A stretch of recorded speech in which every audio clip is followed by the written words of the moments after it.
Hello everyone, welcome to Hindi voice. Inspector Khalid Sonagari के Jeffreys hotel के ballroom में खड़ा नाचते हुए जोड़ों का जायज़ा ले रहा था। उसके साथ उसके सेक्शन का डीएसपी था। देखिए, वो रहा। खालिद ने इमरान की तरफ इशारा करके कहा। इमरान डिक्सन की लड़की मार्था के साथ नाच रहा था। सोफिया अपने मेहमानों समेत यहाँ आई थी, लेकिन उसने नाच में हिस्सा नहीं लिया था। अच्छा, डीएस ने आश्चर्य व्यक्त किया। यह तो अभी लौंडा ही मालूम होता है। खैर, मैंने कैप्टन फयाज से उसकी हैसियत के बारे में पूछा है। वह इधर शायद जरगाम की लड़की सोफिया है। उसके साथ को दाढ़ी वाला कौन है? कोई मेहमान है, बारतोश, चेकोस्लोवाकिया का बाशिंदा है, और वह कर्नल डिक्सन है। उसकी लड़की मार्था इमरान के साथ नाच रही है। इस इमरान पर गहरी नज़र रखो, डीएस ने कहा। अच्छा, अब मैं जाऊंगा। डीएस चला गया। नाच भी खत्म हो गया। इमरान और मार्था अपनी मेज़ की तरफ लौट आए। खालिद कुछ पल उन्हें घूरता रहा, फिर वह भी चला गया। इमरान बड़ी मौज में था। मार्था 2-3 दिनों में उससे काफ़ी घुल मिल गई थी। वह लड़की ही कुछ इस किस्म की थी। आरिफ और अनवर से भी वह कुछ इस तरह घुल मिल गई थी जैसे बरसों पुरानी जान पहचान हो। तुम बहुत अच्छा नाचते हो, उसने इमरान से कहा। वाकई? इमरान ने हैरत से कहा। अगर ये बात है तो अब मैं दिन रात नाचा करूँगा। मेरे पापा बहुत ग्रेट आदमी हैं, उन्हें बड़ी खुशी होगी। क्या तुम वाकई बेवकूफ़ आदमी हो? मार्था ने मुस्कुरा कर पूछा। पापा यही कहते हैं। और बच्चे की मम्मी का क्या ख्याल है? मम्मी जूतों से मरम्मत करने की स्पेशलिस्ट है, इसीलिए ख़ास मौक़ों पर ही अपने ख्यालात का इजहार करती है। मैं नहीं समझी। ना समझी होगी। इंग्लैंड में जूतों से इजहार ख्याल का रिवाज नहीं है। इतने में आरिफ की किसी बात पर मार्था उसकी तरफ मुड़ गई। वेटर उनके लिए कॉफ़ी की ट्रे ला रहा था। इसमें 1 गिलास ऑरेंज स्क्वाश का भी था। यह सोफिया ने अपने लिए मंगवाया था। वेटर अभी दूर ही था कि उसके करीब से गुजरता हुआ एक आदमी उससे टकरा गया। वेटर लड़खड़ाया ज़रूर, मगर संभल गया और उसने ट्रे भी संभाल ली। इमरान सामने ही देख रहा था। उसके होठ जरा से खुले और फिर बराबर हो गए। वह उस आदमी को देख रहा था जो वेटर से टकराने के बाद उससे माफ़ी मांगकर आगे बढ़ गया था। जैसे ही वेटर ने ट्रे मेज़ पर रखी, इमरान इस तरह दूसरी तरफ मुड़ा कि उसका हाथ ऑरेंज स्क्वाश के गिलास से लगा और गिलास उलट गया। ओहो, क्या मुसीबत है! इमरान बौखला कर बोला और गिलास सीधा करने लगा। तुम शायद कभी शरीफ आदमियों के साथ नहीं रहे। कर्नल डिक्सन झुंझला गया, लेकिन बारतोश उसे अजीब नज़रों से घूर रहा था। मैं भी दूसरा लाता हूँ, इमरान ने सोफिया की तरफ देखकर कहा और गिलास उठाकर खड़ा हो गया। सोफिया कुछ न बोली। उसके चेहरे पर भी नागवारी नजर आ रही थी। इमरान ने काउंटर पर पहुंचकर दूसरा गिलास मांगा। इतनी देर में वेटर मेज साफ कर चुका था। इमरान गिलास लेकर वापस आ गया। सोफिया की सलवार और मार्था की स्कर्ट पर ऑरेंज स्क्वाश के धब्बे पड़ गए थे। ऐसी सूरत में वहाँ ज़्यादा देर तक रहना करीब करीब नामुमकिन था। लेकिन अब सवाल यह था कि वह उन्हें किस तरह रोके। जाहिर है कि स्कर्ट और सलवार के धब्बे काफ़ी बड़े थे और दूर से साफ नजर आ रहे थे। तुम जैसे बदहवास आदमियों का अंजाम मैंने हमेशा बुरा देखा है, कर्नल डिक्सन इमरान से कह रहा था।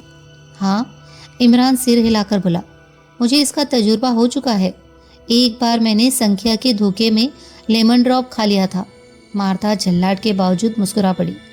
फिर क्या हुआ था? आरिफ ने पूछा। बच्चा हुआ था और मुझे अंकल कहता था, इमरान ने उर्दू में कहा। तुम बहुत चहकते हो, लेकिन मार्था तुम पर हरगिज आशिक नहीं हो सकती। क्या फिजूल बकवास करने लगे? सोफिया बिगड़ कर बोली। इमरान कुछ न बोला। वह कुछ सोच रहा था और उसकी आंखें इस तरह फैल गई थी जैसे कोई उल्लू अचानक रोशनी में पकड़ लाया गया हो। थोड़ी देर बाद वे सब वापसी के लिए उठे। सोफिया की सलवार का धब्बा तो लंबी कमीज के नीचे छुप गया, लेकिन मार्था की सफ़ेद स्कर्ट का धब्बा बड़ा बदनुमा मालूम हो रहा था। जैसे तैसे वह स्टेशन वैगन तक आई। इमरान की वजह से जो मज़ा किरकिरा हो गया था, उसका एहसास हर एक को था, लेकिन बुरा भला सुनाने के अलावा और उसका कोई कर ही क्या सकता था। स्टेशन वैगन कर्नल जरगाम की कोठी की तरफ रवाना हो गई। रात काफ़ी खुशगवार थी और मार्था अनवर के करीब की सीट पर बैठी हुई थी, इसीलिए अनवर ने गाड़ी की रफ्तार हल्की रखी थी। अचानक एक सुनसान सड़क पर उन्हें 3 वर्दीधारी पुलिस नजर आए, जो हाथ उठाए गाड़ी का रुकवाने का इशारा कर रहे थे। अनवर ने रफ्तार और कम कर दी। स्टेशन वैगन उनके करीब पहुंचकर रुक गई। उनमें एक सब इंस्पेक्टर था और 2 कांस्टेबल। सब इंस्पेक्टर आगे बढ़कर गाड़ी के करीब पहुंचकर बोला, अंदर की बत्ती जलाओ। क्यों? इमरान ने पूछा। हमें खबर मिली है कि इस गाड़ी में बेहोश लड़की है। हाँ हाँ, इमरान ने कहका लगाया। बेशक है, बेशक है। अनवर ने अंदर का बल्ब रोशन कर दिया और सब इंस्पेक्टर चुंधियाई हुई आंखों से एक एक की तरफ देखने लगा। इमरान बड़ी दिलचस्पी से उसके चेहरे पर नज़र जमाए हुए था। कहाँ है? इंस्पेक्टर गरजा। क्या मैं बेहोश नहीं हूँ? इमरान नाक पर उंगली रखकर लचकता हुआ बोला। मैं बेहोश हूँ, तभी तो मर्दाना लिबास पहनती हूँ। ऐ हटो भी। सोफिया, अनवर और आरिफ बेतहाशा हंसने लगे। क्या बेहूदगी है? सब इंस्पेक्टर झल्ला गया। लेकिन क्या मैं पूछ सकता हूँ कि इस किस्म की खबर कहाँ से आई है? इमरान ने पूछा। कुछ नहीं, जाओ जाओ, वह कोई दूसरी गाड़ी होगी। सब इंस्पेक्टर गाड़ी से हट गया। गाड़ी चल पड़ी। मार्था सोफिया से कहकहो की वजह पूछने लगी। फिर वह भी हंसने लगी। पता नहीं किस किस्म का आदमी है, उसने कहा। उसे उम्मीद थी कि इमरान इस पर कुछ जरूर कहेगा, लेकिन इमरान खामोश रहा। वह किसी गहरी सोच में डूबा हुआ था। अभी ज्यादा रात नहीं कुछ रही थी, इसीलिए घर पहुंचकर भी सबके सब किसी न किसी तफरीह में लग गए। अनवर और बारतोश बिलियर्ड खेल रहे थे।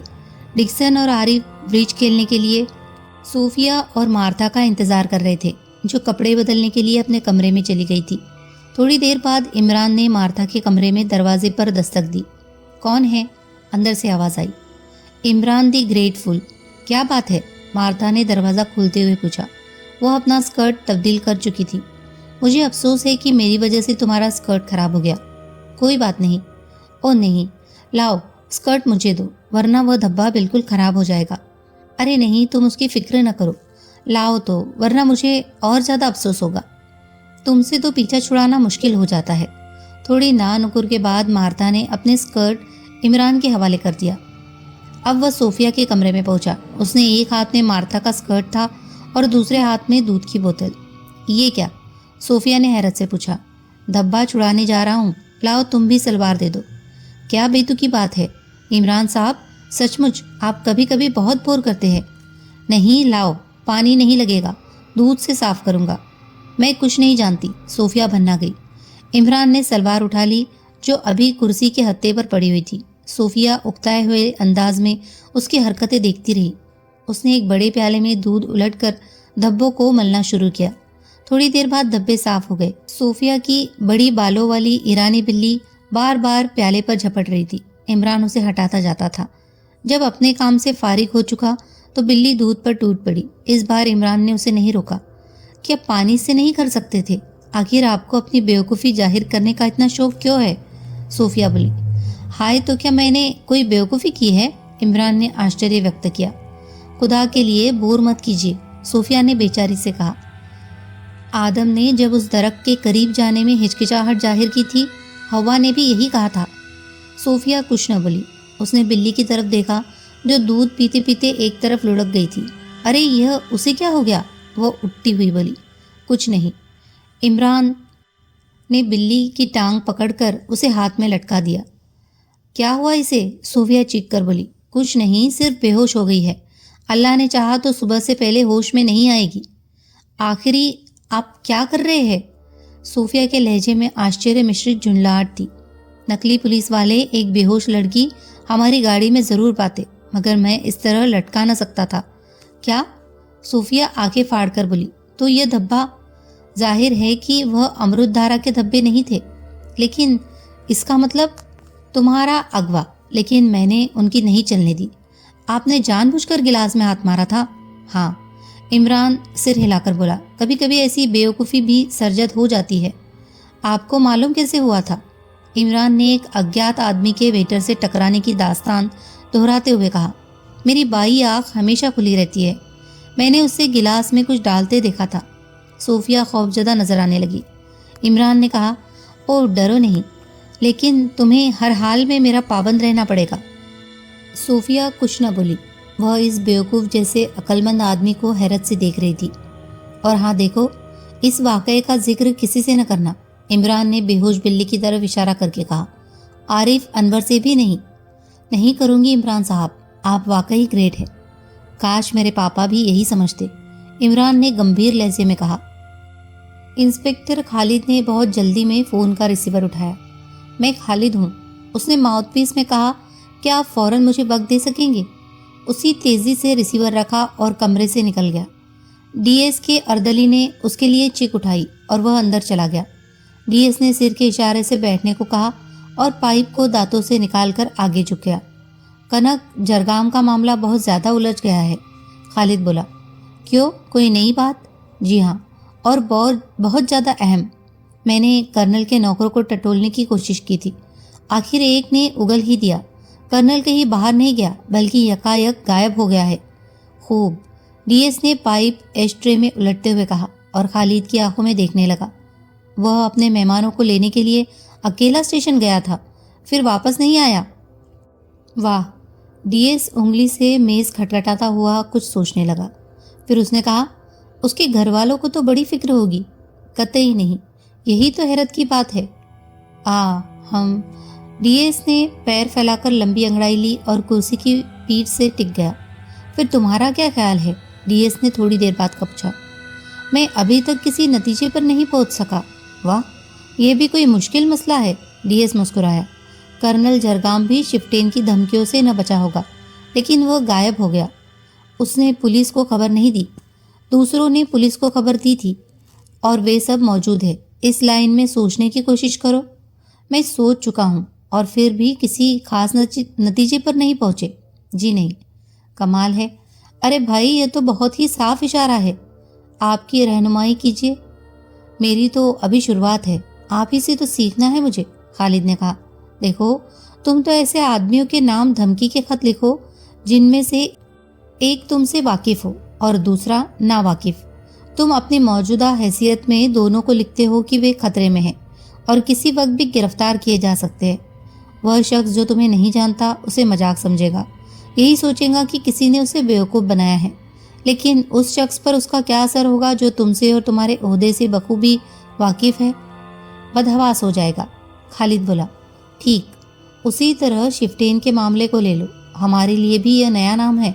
कर्नल हमारे पास शिकायत लेकर नहीं आया, इसका ये मतलब है कि वह शिफ्टेन से वाकिफ है, और इस तरह गायब हो जाने का मतलब हुआ कि शिफ्टेन इंतहाई खतरनाक है, इतना खतरनाक कि पुलिस भी उसका कुछ नहीं कर सकती। मैं तो ये सोच रहा था कि कहीं कर्नल जरगाम ही शिफ्टेन न हो, खालिद ने कहा। अगर वह शिफ्टेन है तो उसके बेवकूफ़ होने में कोई शुबा नहीं, डीएस बोला। अगर वह शिफ्टेन नहीं है तो उसे हमारे पास ज़रूर आना चाहिए था। नहीं खालिद, वह शिफ्टेन नहीं है, वरना इस तरह गायब न होता। तो फिर अब मुझे क्या करना चाहिए? कर्नल जरगाम को तलाश करो। कुछ दिन खामोशी रही थी, फिर डीएस ने पूछा, इमरान का क्या रहा? कुछ नहीं, उसकी शख्सियत भी बड़ी अजीब है। डीएस हंसने लगा। फिर उसने कहा, कैप्टन फयाज ने मेरे तार का जवाब दिया है। इमरान के बारे में उसने लिखा है कि वह एक परले का बेवकूफ़ आदमी है, फयाज का दोस्त है, यहाँ घूमने आया है, अक्सर हिमाकतों के सिलसिले में मुसीबतें मोल ले बैठता है। इसीलिए फयाज ने मुझे खत लिख दिया था कि अगर ऐसी कोई बात हो तो उसकी मदद की जाए। मगर साहब, वह कर्नल जरगाम का प्राइवेट सेक्रेटरी कैसे हो गया? मुझे फयाज की कहानी पर यकीन नहीं, डीएस ने कहा। ये फेडरल वाले कभी खुलकर कोई बात नहीं बताते। उसके बाद कमरे में गहरी खामोशी छा गई। मेहमानों की वजह से आरिफ और अनवर को एक ही कमरे में रहना पड़ता था। ये कमरा सोफिया के कमरे से मिला हुआ था और बीच में सिर्फ एक दरवाज़ा था। इमरान ने आरिफ के सामने प्रस्ताव पेश किया। उसे यकीन था कि आरिफ फौरन तैयार हो जाएगा। प्रस्ताव आया था कि आरिफ इमरान के कमरे में चला जाए और इमरान उसकी जगह अनवर के साथ रहना शुरू कर दे। आरिफ इस प्रस्ताव पर खिल उठा क्योंकि इमरान का कमरा मार्था के कमरे के बराबर था। अनवर को इस तब्दीली पर हैरत हुई और साथ ही अफसोस भी।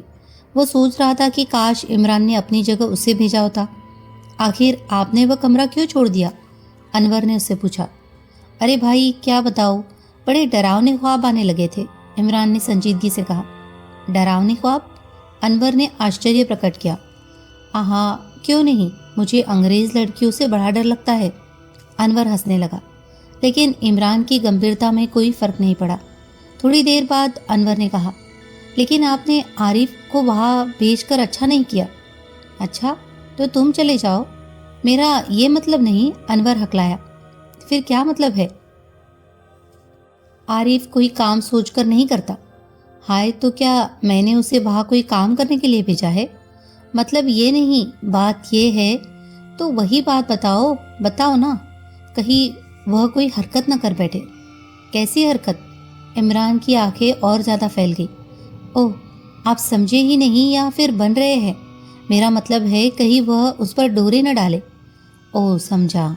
इमरान ने संजीदगी से सिर हिलाकर कहा, मगर डोरे डालने में क्या नुकसान है? फिक्र की बात तो उस वक्त थी जब वह रस्सियां डालता। डोरे डालना मुहावरा है इमरान साहब। अनवर झल्लाकर अपनी टांगे पीट कर बोला। मैं नहीं समझा, इमरान ने मूर्खों की तरह कहा। उफ, मेरा मतलब है कि कहीं वह उसे फांस न ले। लाहौल बिला कुवत, तो पहले क्यों नहीं बताया था? इमरान ने उठते हुए कहा। कहाँ चले? जरा मार्था को होशियार कर दूं। कमाल करते हैं आप भी। अनवर भी खड़ा हो गया। अजीब बात है। फिर तुम क्या चाहते हो? कुछ भी नहीं, अनवर अपनी पेशानी पर हाथ मारकर बोला। यार, तुम अपने दिमाग का इलाज करो। इमरान बैठता हुआ नाराजगी से बोला। जब कुछ भी नहीं था तो तुमने मेरा इतना वक्त क्यों बर्बाद कराया? चलिए सो जाइए, अनवर पलंग पर गिरता हुआ बोला। आपसे खुदा समझे। नहीं, बल्कि तुमसे खुदा समझे, और फिर मुझे उर्दू में समझाए। तुम्हारी बातें तो मेरे पल्ले ही नहीं पड़ती। अनवर ने चादर सिर तक घसीट ली। इमरान बदस्तूर आराम कुर्सी पर पड़ा रहा। अनवर ने सोने की कोशिश शुरू कर दी थी, लेकिन ऐसे में नींद कहा। उसे यह सोच सोच कर कोफ्त हो रही थी कि आरिफ मार्था को लतीफ़े सुना सुनाकर हंसा रहा होगा। मार्था खुद भी बड़ी बातूनी थी और बकवास करने वाले उसे पसंद थे। अनवर में सबसे बड़ी कमजोरी यह थी कि वह जिस लड़की के बारे में ज़्यादा सोचता था उससे खुलकर बात नहीं कर सकता था। आजकल मार्था हर वक्त उसके जहन पर छाई रहती थी, इसीलिए वह उससे बात करते वक्त हकलाता ज़रूर था। उसने इमरान की तरफ करवट बदलते हुए चेहरे से चादर हटा दी। आखिर कर्नल साहब कहाँ गए? उसने इमरान से पूछा। आहा, बहुत देर में चौंके, इमरान ने मुस्कुराकर कहा। मेरा ख्याल है कि उन्हें कोई हादसा पेश आ गया। क्या? अनवर उछल कर बैठ गया। ओहो, फिक्र न करो, हादसा ऐसा नहीं हो सकता कि तुम्हें परेशान होना पड़े। देखिए इमरान साहब, अब यह मामला बर्दाश्त से बाहर होता जा रहा है। मैं कल सुबह किसी बात की परवाह किए बगैर कर्नल साहब की गुमशुदगी की रिपोर्ट दर्ज करा दूंगा। इमरान कुछ न बोला, वह किसी गहरी सोच में था। अनवर बड़बड़ाता रहा। कर्नल साहब बूढ़े हो गए हैं। मुझे तो लगता है कि उनके दिमाग ने काम करना बंद कर दिया है। हाँ? अच्छा, तो वह रिपोर्ट क्या होगी? उसने पूछा। यही कि कर्नल साहब किसी अजनबी आदमी हैं, गिरोह से डरे थे और अचानक गायब हो गए। और रिपोर्ट करने में देर की क्या वजह बताओगे? यह भी बड़ी बात नहीं, कह दूंगा कि कर्नल साहब के डर की वजह से देर हुई। वे पुलिस को रिपोर्ट देने के खिलाफ थे। ठीक है, इमरान ने कहा। थोड़ी देर कुछ सोचता रहा, फिर बोला, ज़रूर रिपोर्ट कर दो। अनवर हैरान नज़रों से उसे घूरने लगा। लेकिन इमरान ने कहा, तुम मेरे बारे में हरगिज़ कुछ न कहोगे, समझे? मैं सिर्फ कर्नल का प्राइवेट सेक्रेटरी हूँ। क्या आप इस वक्त गंभीर है? मैं गंभीर कब नहीं था? आखिर अब आप रिपोर्ट के हक में क्यों हो गए? ज़रूरत, हालात हमेशा बदलते रहते हैं। मेरी समझ में नहीं आता कि आप क्या करना चाहते हैं। हाँ, इमरान ठंडी सांस लेकर बोला। मैं छोटा सा बंगला बनवाना चाहता हूँ, एक खूबसूरत सी बीवी चाहता हूँ और 1.5 दर्जन बच्चे। अनवर फिर झल्लाकर लेट गया और चादर खींच ली। आप सुन रहे थे इब्ने सफ़ी की इमरान सिटीज़ की नॉवेल चट्टानों में आग। कहानी अगर आपको पसंद आ रही हो तो प्लीज़ इसे लाइक कीजिए, शेयर कीजिए और हमारे चैनल को सब्सक्राइब भी कीजिए। धन्यवाद।